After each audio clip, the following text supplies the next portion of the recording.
Good morning Pilipinas, hello world. Ayan, nandito na naman ang Green Minded Vlog featuring Agap Man, ang magsasakang walang sinasaka. So ngayon nandito tayo sa taniman ng isang farmers dito sa Liliw, Laguna. So makikita natin guys ang palaya, bitter. So pag sinabi natin bitter sa buhay, pero dito guys kumikita tayo pag bitter ang tinatanim natin. So tara, samahan nyo kong libutin ang kanyang halamanan. So yun, nandito tayo sa ilalim ng ampalayahan ni Tatay Fidel. So guys, makikita natin na nagkalambitin na ang magiging pera. So guys, dito sa agriculture, pag sinabi nating bitter ka, kumikita ka. Okay kayo. Accounting kalaman lang guys, ang kanyang ampalaya ay, ang pinakapuno nito ay patula.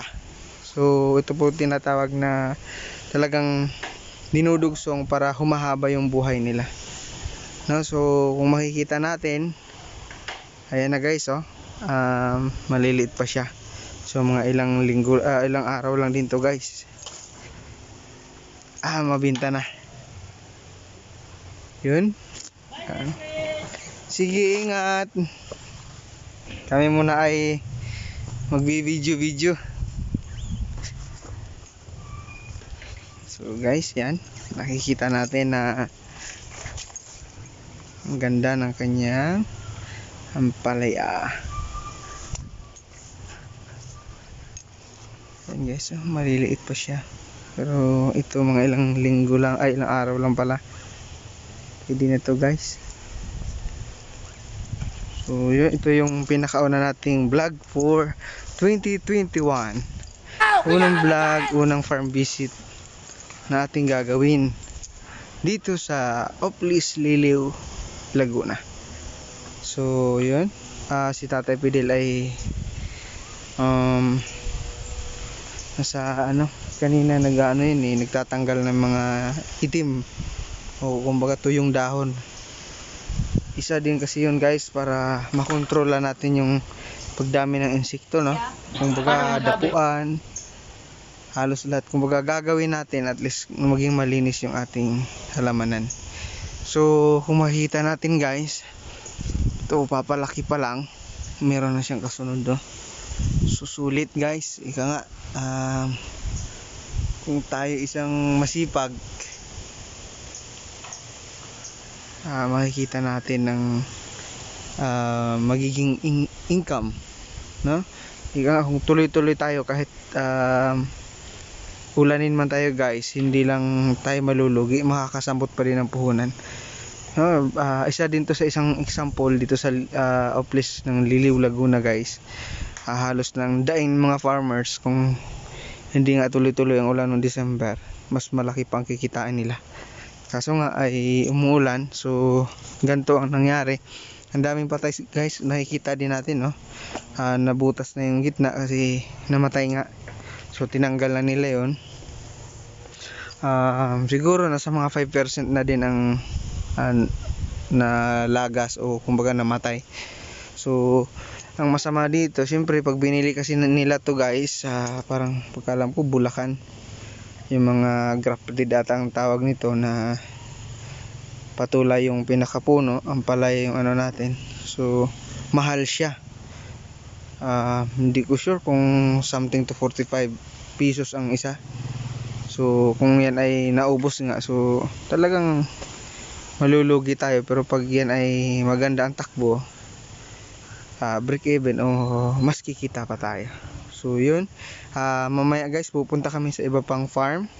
Ipapakita namin sa inyo kung ano pa ang kaibahan nila, no? Titingnan natin kung ano ba ang kaibahan nila. Tulad dito, niyugan to guys, yan. So niyog yan, yun noon, may niyog sa ilalim, ginawang ampalaya production. So babay na muna.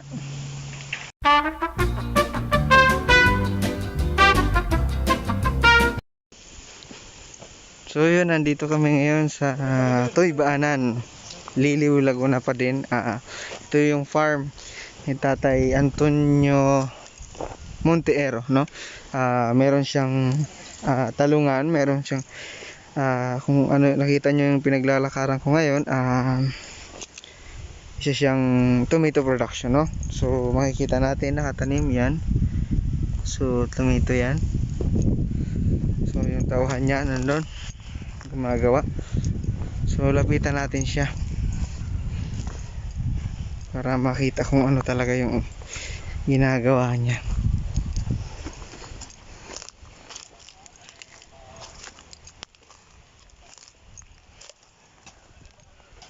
Ano nakalagay dito? Ipot pa lang? Ipot pa lang po. Ipot pa lang.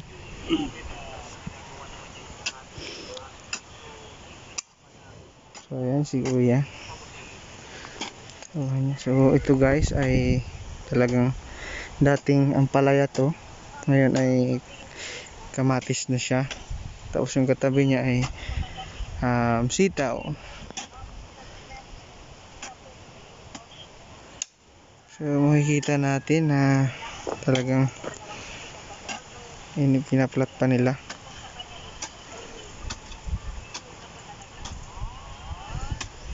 Saan kayo kumukuha dito ng patubig? Ano po, sa may tabi, babang po ito na. May bangbang na doon. Irrigation na yun, no? Ay ginagamit po ng mga water pump. Oo. Pinapaano din lang namin dito sa itong bambang. Ano yun? Ilang oras ang patubig nyo, Kuya? Hapon, Maghapon. nakaubos ng isang Wilkins na gasolina. Ganun. Maghapon ng ano. Hindi naman kaya tapusin, mga labot ng 3 araw, magpapatubig na. Patubig ulit. Ano yun? Pa ganun talaga, pabasa? Anod. Pinapaano namin sa ganitong bambang ito. Ito dito po. So, ibig sabihin pala, kaya may bangbang siya para dyan na dadaan yung tubig. Dadiretso na pababa. So, Kaya nababasa na yung kanilang ugat. ang galing ng Kahit technique. yung panag-araw, wala problema. Ang galing din ng technique, no? At least double, ano eh. Kasi maganda din kasi yan na, kumbaga parang na-cultivate natin yung lupa para sa kamatis. Parang ugat ay kumakalat pa. Ang galing. Okay, so guys, narinig natin ang sinabi ng tauhan ni Kuya. Kaya din sila nagpapabangbang. Kasi nagtaka ako ba't medyo malalim. So doon pala nila pinapadaan yung tubig. So dati kasi, ang pagkaalam ko siyempre ganyan, kinocultivate natin para maging buhaghag ng lupa niya, no? Maka-spread out yung ating mga kumbaga yung ugat ng ating kamatis. So kaya pala ginawa to na medyo lumalim kasi para din doon na din dadaan ang tubig. So makikita natin na sa ganito kalawak isa lang ang tao, guys. So ibig sabihin nga, ito yung sinasabi ko na pag maintenance kaya ng isang tao, no? Ang kailangan lang natin ng medyo madaming tao yung sa land preparation, planting, tsaka harvesting. So sa pag-maintain, kung yan ay 1 hektarya, naniwala talaga ako kaya yun ng isang tao basta pag ganito lang. Malinis naman na siya eh.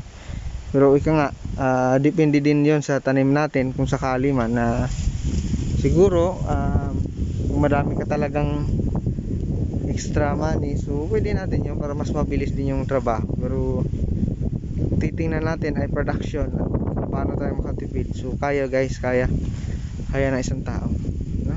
Kita naman natin sa trabaho niya, hindi naman masyado totaling mabilis, pero maaga pa na may 3 na siya. Siguro ang haba nito guys ay mahina ng 50 meters, no?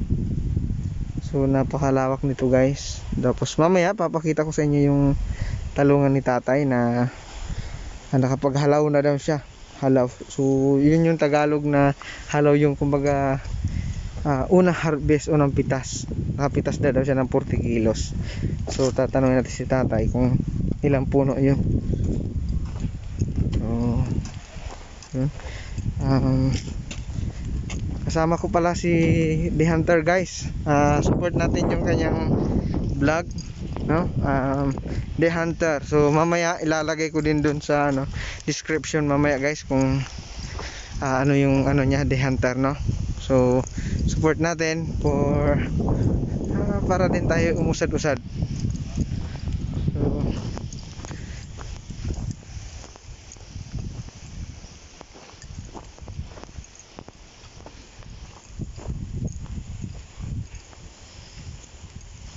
Dito nyo na pala pinadaan yung tubig, no? Ha? Pag nag-ano kayo, patubig. Oo, dito. Kaya pala sabi ko, ba't malalim? Yun pala eh. Tama din. Pag ito yung pag nagagawa na pa pa ganun, dito nang Oo. ng patubig niya. Ang galing. Doble nga naman, ano eh. Nakakultivate ka na. May padaanan pa ng tubig.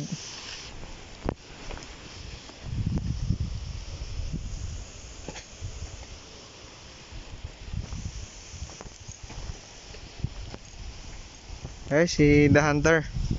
Yan, support nyo kanyang vlog. So, ito na yung eggplant. Bago pa lang. So, kita natin. Tay Antonio, magkano kilo ngayon ng ano? Ng talong? 130. 130 ang kilo? E di sa 40, magkano yun? 5.2. 5 to. Unang harvest pa lang yun. Ha? Ilang puno to? 2.5 yan eh. 2.5. So, naka 40 pa lang. Unang harvest. Halaw, halaw.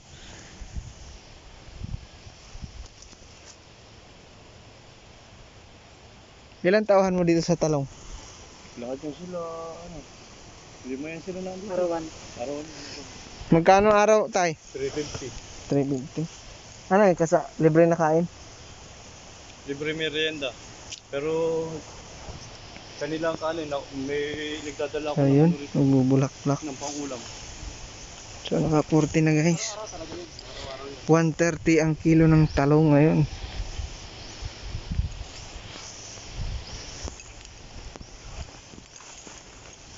So, ito yung bunga, oh. Yan, yan, nakita na ba natin yung pera, guys? Ayan na, oh. Oh, pera, nakabitin na naman. So, yan. So, mamaya, guys, babalikan ko kayo. Ako muna iikot-ikot. So, titingnan natin. Yan, mga pangyayari. So, yan.